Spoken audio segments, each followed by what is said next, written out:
FCRA का नया bill क्या आया, कांग्रेस पार्टी समेत पूरी इंडिया अलायंस बौखला गई और खासकर वामपंथी और जो देश विरोधी एक्टिविटी में जितने भी शामिल थे उन सब ने अपना जो कहते हैं लाठी डंडा लेकर वो सड़कों पर उतर आए और सोशल मीडिया पर बवाल मचा दिया। लेकिन इसके पीछे का जो खेल और षड्यंत्र था, जो मोदी सरकार ने एक झटके में पूरा पर्दाफाश किया है, आपको दिखाने जा रहे हैं।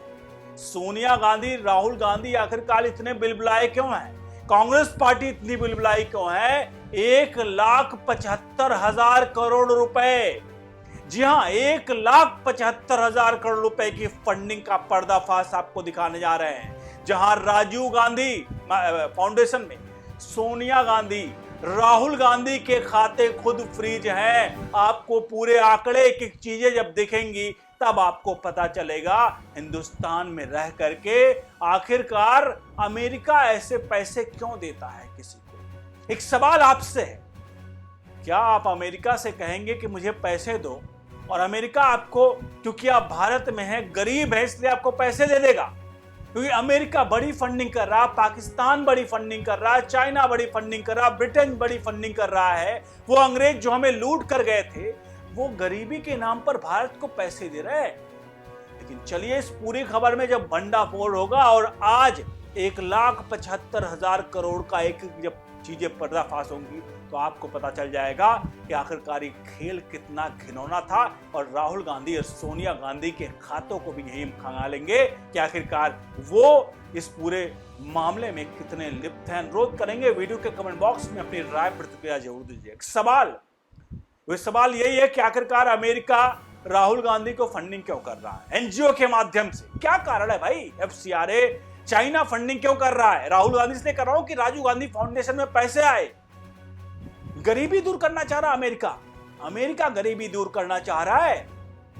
समझो इस पूरे खेल को। चलिए आप पूरा आपको एक एक पर्दाफाश करते हैं। जरा आपके सामने कुछ कंपनियों के नाम जा रहे हैं जिनके एनजीओ के जिनकी ब्लैकलिस्टिंग हुई है। देखिए आप, ये ब्लैकलिस्ट में है ग्रीन पीस, एमनेस्टी इंटरनेशनल, रॉयस कलेक्टिव, नेशनल सीपीआरपीएफ और राजीव गांधी फाउंडेशन। ये सिर्फ नाम है जिनको हम बता रहे हैं, जिन लोगों के जो है एनजीओ को बैन किया गया है। जिसमें राहुल गांधी और सोनिया गांधी के राजीव गांधी फाउंडेशन की बात करें, लेकिन इसके पीछे जो धर्मांतरण का खेल चल रहा था उसके बारे में आगे बताएंगे। लेकिन राजीव गांधी फाउंडेशन के तरफ बढ़े, जरा देखिए 1,75,000 करोड़ के आसपास का जो अमाउंट है वो कहां से आया आपके सामने।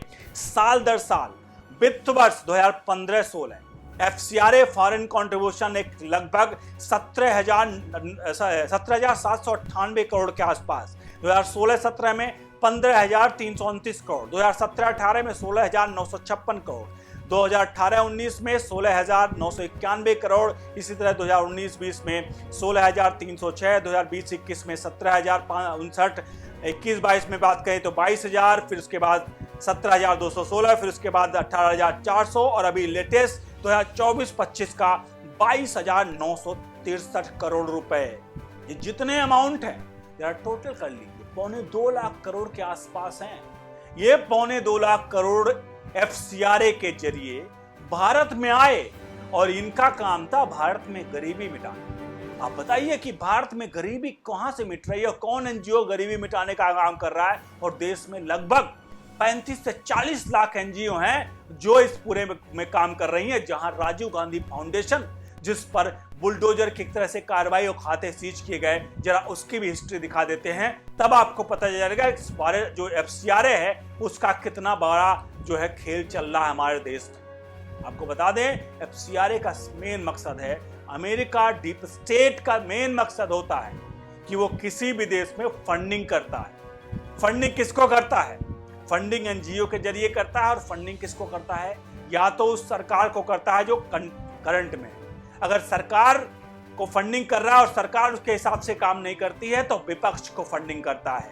अगर विपक्ष भी नहीं आ रहा है तो वो वहां पर बैठे हुए उनके लोकल पत्रकारों को करता है फंडिंग। अगर वो भी नहीं है तो छोटे मोटे संस्थाओं को करता है फंडिंग और ये सब कुछ एनजीओ के जरिए होता है। और ये अमेरिका, ब्रिटेन से लेकर पाकिस्तान, चाइना तक जितनी फंडिंग हो रही है वो एनजीओ एफसीआरए के जरिए फंड आ रहे थे, जिसको मोदी सरकार नया कानून लाकर इसको बिल्डोजर चलाना चाह रही थी कि जिस प्रकार से एक टारगेटेड धर्म परिवर्तन, देश में जिहाद फैलाने का काम, आतंकवाद से लेकर बहुत सारी चीजें जिसके जरिए एफसीआरए के जरिए यहां पर फंड पहुंच रहा है और देश में किस प्रकार के घोर कृत्य हो रहे हैं वो आप सभी जानते हैं। जरा हम बढ़ जाते हैं कांग्रेस की तरफ। कांग्रेस के बौखलाहट का कार्ड आपके सामने आएगा कि कांग्रेस और सोनिया गांधी के खातों की फ्रिज की तरफ। जरा देखिए आपके सामने राजीव गांधी फाउंडेशन का कच्चा चिट्ठा। देखिए, राजीव गांधी फाउंडेशन में सोनिया गांधी और राहुल गांधी दोनों की अहम भूमिका रही है। इसका भी फ्रिज में बता, सोनिया गांधी इस फाउंडेशन की अध्यक्ष चेयरपर्सन रही हैं, राहुल गांधी फाउंडेशन के ट्रस्टी रहे हैं, यानी दोनों फाउंडेशन के प्रबंधन और संचालन से जुड़ी औपचारिक पद रहा है। आरजीएफ का एफसीआरए लाइसेंस जो है वो रद्द हुआ था। कैसे? 23 अक्टूबर 2022 के आसपास गृह मंत्रालय ने राजीव गांधी फाउंडेशन, आरजीएफ और एफसीआरए रजिस्ट्रेशन रद्द किया। सरकार ने एफसीआरए की धारा 14 के तहत इसको किया था। सरकार में गृह मंत्रालय ने स्पष्ट किया से कहा था कि आरजीएफ ने धारा 11 और एफसीआरए रजिस्ट्रेशन की धारा 12 सबसेक्शन 4A6 वाली शर्तों का उल्लंघन किया था। धारा 143 सबसेक्शन 3 के अनुसार रजिस्ट्रेशन रद्द होने के बाद संस्था 3 साल तक नया रजिस्ट्रेशन या प्रायर परमिशन पाने की पात्र नहीं होती है।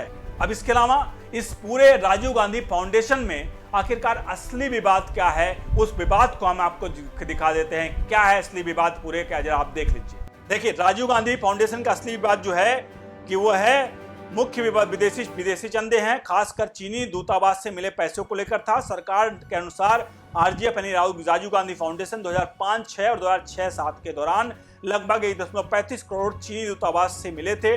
गृह मंत्री अमित शाह ने दिसंबर 2022 में संसद के बाहर यानी यही राष्ट्र कारण बताया था। और आरजीएफ की 2005-6 की रिपोर्ट में भी embassy of people Republic of China को पार्टनर ऑर्गेनाइजेशन डोनर के रूप में भी उल्लेखित यहां पर किया गया था।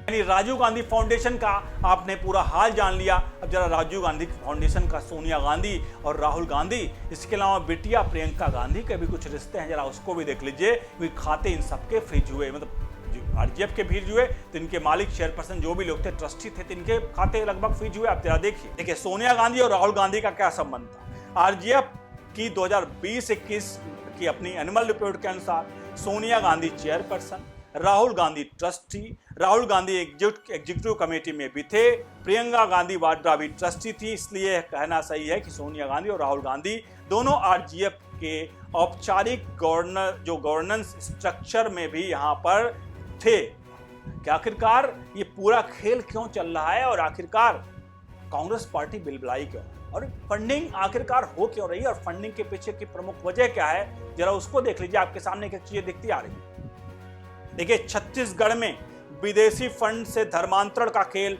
सीएम विष्णुदेव साय को कूदना पड़ा, बोले जांच करो इनकी। ये विदेशी फंडिंग का खेल है जो मैं आपके सामने एक दिखा रहा हूं एक एक करके। देखिए, 60 करोड़ से ज्यादा की विदेशी फंडिंग से अवैध मस्जिदें, मदरसों का निर्माण। जानिए ईडी की जांच में क्या क्या आया सामने। ये मैं आपको एक एक चीजें इसलिए सामने दिखा रहा हूं, ये जो एक एक चीजें हैं उससे पूरे के पूरे एफसीआरए का बिल जो नया आ रहा है उसको लेकर के क्यों आखिरकार ये बिलबिलाए हुए हैं विपक्ष और इंडिया अलायंस का पीछे सबसे जो प्रमुख अंग है वो है देश में बढ़ती हुई अराजकता के पीछे ये एनजीओ एफसीआरए के जरिए जो फंडिंग करते हैं, चाहे पत्रकार हो गए चाहे जो हो गए, वो सभी इसी के जरिए फंड पाते हैं। और जब आपको बताते हैं पैसे की पाइपलाइन अगर बंद कर दी जाएगी तो जितने भी एंटी नेशनल एक्टिविटी हैं हो रहे हैं देश में, वो एंटी नेशनल एक्टिविटीज पर लगाम लगाने में सरकार बहुत हद तक कहीं ना कहीं कंट्रोल कर लेगी। इसीलिए एफसीआरए को लेकर के एक नया रूल रेगुलेशन बनाया है। आप एनजीओ बनाइए, आप पैसे भी लीजिए विदेशों से, ये भी कोई मना नहीं कर रहा। नया रूल आएगा इसका मतलब ये नहीं थोड़ी एफसीआरए बैन कर दिया गया, कतई नहीं, एफसीआरए रहेगा। आप फॉरेन से पैसा लेना लीजिए, लेकिन उस पैसे का रख रखाव देख रेख चीज सरकार के अंडर में होगा। एक एक रुपया का पता चलेगा भैया आया कहां से पैसा, हो गया कहां से पैसा। इसे लेकर के बीजेपी के सांसद ने बड़ा महत्वपूर्ण बात बताई। बीजेपी के बिहार के सांसद निशिकांत दुबे जिन्होंने एक एरिया के बारे में जिक्र करते हैं उन्होंने कहा कि पहले बिहार का एक एरिया जिसका जिक्र करते कह रहे थे वहां पर पहले जो आदिवासियों की आबादी थी, पहले वो आदिवासियों की आबादी 26% थी, वो अब घट करके 11% के आसपास रह गई। ध्यान रखिएगा ये एफसीआरए का खेल क्या है, वो 26 से 11 हो गई। जो मुस्लिम 12-13% थे उनकी आबादी लगभग 30% हो गई, और कई ऐसे लोग हुए जो उस तरह की इनकी आबादी बहुत तेज से बढ़ी। इसके पीछे का उन्होंने कहा कि खेल यही है कि एफसीआरए ही है, जहां आदिवासियों को आदिवासी घट नहीं रहे हैं, उनको धर्म परिवर्तन कराकर किसी और धर्म में कर दिया जा रहा है। वो कभी क्रिश्चियन बन जा रहे हैं, कोई मुस्लिम बन जा रहे हैं, यानी कि उनकी पॉपुलेशन भले नहीं घट नहीं रही है, लेकिन उनका धर्म परिवर्तन करा के एफसीआरए के जो फंड आ रहा है, बेचारे गरीब आम लोगों को कुछ पैसे देकर के धर्म परिवर्तन कराया जाता है। ये एक मतलब बेसिक चीज है। इसके अलावा देखिए मदरसे बन रहे हैं, मस्जिदें बन रही, बहुत सारी ऐसी चीजें हैं। आतंकवादी एक्टिविटियां क्यों होती हैं, ये सब कुछ फंडिंग का ही सोर्स का ही जरिया है। और एफसीआरए के बैन लगने पर, एफसीआरए पर एंटी जिस तरह से जो फंड आते हैं एंटी नेशनल के लिए, इस पर बैन लगा जब कंट्रोल किया जाएगा तो कहीं ना कहीं ये सारी चीजें धर्मांतर से लेकर के आतंकवाद, जिहाद सब कुछ बंद होगा। आप पर इस पूरे मैटर पर अपनी राय जरूर दीजिए, वीडियो को लाइक शेयर करिए, बने रहिए न्यूज़ इंडिया के साथ। बहुत बहुत धन्यवाद।